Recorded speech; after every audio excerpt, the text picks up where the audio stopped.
মোহাম্মদ আরিফ হোসেন জয়পুরহাট জেলার সদর সার্কেলের অতিরিক্ত পুলিশ সুপার হিসেবে কর্মরত আছেন। একজন আইন কর্মকর্তা হয়েও নারী কেলেঙ্কারি, মাদক সেবন ও বিভিন্ন অনৈতিক কর্মকাণ্ড সহ নানা অভিযোগ তার বিরুদ্ধে। নারী ঘটিত অভিযোগের বিষয়ে কিছু স্ক্রিনশট আমাদের হাতে আসে। সেখানে দেখা যায় পুলিশ কর্মকর্তা আরিফ হোসেন তার বন্ধু বাবু ও রাফসান নামের আরেক ব্যক্তির সাথে নারী নিয়ে অনৈতিক কথা বলছেন।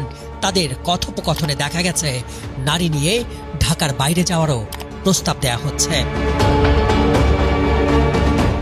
সম্প্রতি এই পুলিশ কর্মকর্তার বিরুদ্ধে নারী কেলেঙ্কারি, মাদক সেবন ও শারীরিক নির্যাতন সহ নানা অভিযোগ তুলে সংবাদ সম্মেলন করেন তার নিজ স্ত্রী সামিয়া খান এশা। স্বামীর বিরুদ্ধে একের পর এক বিস্ফোরক অধ্যায় তুলে ধরেন তিনি। এমনকি ক্ষমতা অপব্যবহারের ভয়াবহ অভিযোগও করেন এশা। কামরুন জাহান বিথির নামে এক মেয়ের সঙ্গে পরকীয়া জড়িয়ে পড়েন। সেই নারীকে আমার বাসায় এনে অনৈতিক সম্পর্ক চালিয়ে যেতে থাকেন। আরিফ নিজের পেশার দাপট দেখিয়ে আমাকে বিভিন্ন মামলার হুমকি ধমকি দিয়ে চাপা দিতে থাকেন। স্ত্রী সামিয়া খান এশা সংবাদ সম্মেলনে দাবি করে বলেন, 2019 সালের জুলাইতে অতিরিক্ত পুলিশ সুপার আরিফ হোসেনের সঙ্গে তার বিয়ে হয়। সে সময় বিয়েতে যৌতুক হিসেবে আরিফ হোসেন শ্বশুর বাড়ি থেকে প্রায় 20 লাখ টাকার স্বর্ণালংকার, উপহার ও আসবাবপত্র নেন। পরে কিছুদিন ভালোবাসা আর ভবিষ্যতের রঙিন স্বপ্ন নিয়ে সুখের সংসার করেন সামিয়া খান এশা। কিন্তু সময়ের ব্যবধানে বদলে যেতে থাকে স্বামী স্ত্রীর সম্পর্কের চিত্রনাট্য। স্ত্রী সামিয়া খান এশা অভিযোগ করেন, বিয়ের অল্প সময়ের ব্যবধানে স্বামী আরিফ হোসেন মাদক, মদ্যপান এবং একাধিক নারীর সঙ্গে অনৈতিক সম্পর্কে জড়িয়ে পড়েন। স্ত্রী এশা জানান, রাজধানীর মোহাম্মদপুরের বসিলায় বাবু নামের ওই ব্যক্তির বাসায় বসত মাদকের আসর আর চলত রাতভর নারী নিয়ে উচ্ছৃঙ্খলতার আয়োজন। 30 মে পুলিশ কর্মকর্তা আরিফ হোসেনকে ওই বাসা থেকে হাতে নাতে আপত্তিকর অবস্থায় ধরেন তিনি। পরে ঘটনাস্থলে এর প্রতিবাদ করলে তার উপর নেমে আসে নির্যাতনের খড়গ। এ সময় অভিযুক্ত আরিফ হোসেন মোবাইল ফোন দিয়ে এশাকে আঘাত করেন। পাশাপাশি পুলিশের ক্ষমতার ভয়াবহ অপব্যবহার দেখিয়ে তাকে মিথ্যা মামলায় জড়িয়ে দেয়া সহ প্রাণনাশের ভয় দেখান। ক্লাবের সংবাদ সম্মেলনে স্ত্রী আরও অভিযোগ তুলে বলেন, স্বামী পুলিশ কর্মকর্তার নির্যাতন থেকে রক্ষা পাননি তাদের 5 বছর বয়সী কন্যা সন্তানও। স্বামী আরিফ হোসেনের নির্যাতনের মাত্রা সইতে না পেরে শেষ পর্যন্ত বাধ্য হন আইজিপি বরাবর অভিযোগ করতে।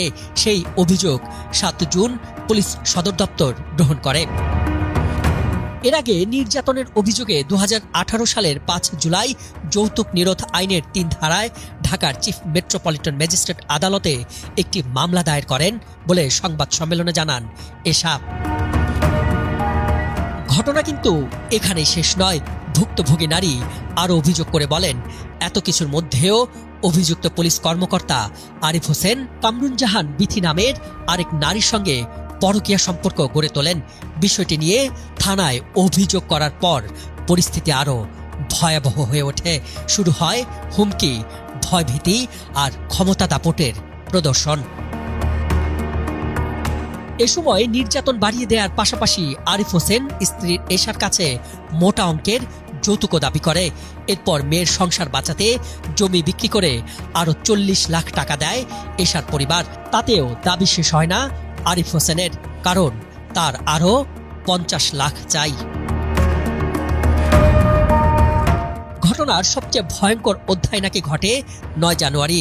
এশার অভিযোগ, গভীর রাতে জয়পুরহাটের বাসায় তাকে এবং তার ছোট্ট মেয়েকে মারধর করা হয়। এক পর্যায়ে সন্তানসহ তাকে ঘর থেকে বের করে দেয়া হয়। প্রাণ বাঁচাতে সে সময় পাশের বাসায় আশ্রয় নেন তিনি। পরে হাসপাতালে চিকিৎসা নেন মা ও মেয়ে। এই ঘটনায় স্থানীয় প্রশাসনের কর্মকর্তারাও বিষয়টি সম্পর্কে অবগত ছিলেন বলে দাবি করেন এশা। তার ভাষ্য অনুযায়ী পুলিশের ক্ষমতার প্রভাব খাটিয়ে তারও পরিবারের বিরুদ্ধে মামলা করেছেন। এমনকি সাক্ষীদেরও ভয়ভীতি দেখানো হচ্ছে বলে অভিযোগ তুলেছেন সামিয়া খান এশা। এমন অভিযোগের প্রেক্ষিতে আমরা কথা বলতে চাই জয়পুরহাটের সদর সার্কেলের অতিরিক্ত পুলিশ সুপার মোহাম্মদ আরিফ হোসেনের সাথে। এজন্য তার মুঠোফোন নম্বরে যোগাযোগের চেষ্টা করি আমরা, কিন্তু তিনি ফোন ধরেননি। এমন পরিস্থিতিতে নিরপেক্ষ তদন্ত নিশ্চিত করতে অভিযুক্ত পুলিশ কর্মকর্তা আরিফ হাসানকে জয়পুরহাট জেলা থেকে প্রত্যাহার করে পুলিশ লাইনে সংযুক্ত করার দাবি জানান স্ত্রী সামিয়া খান এশা।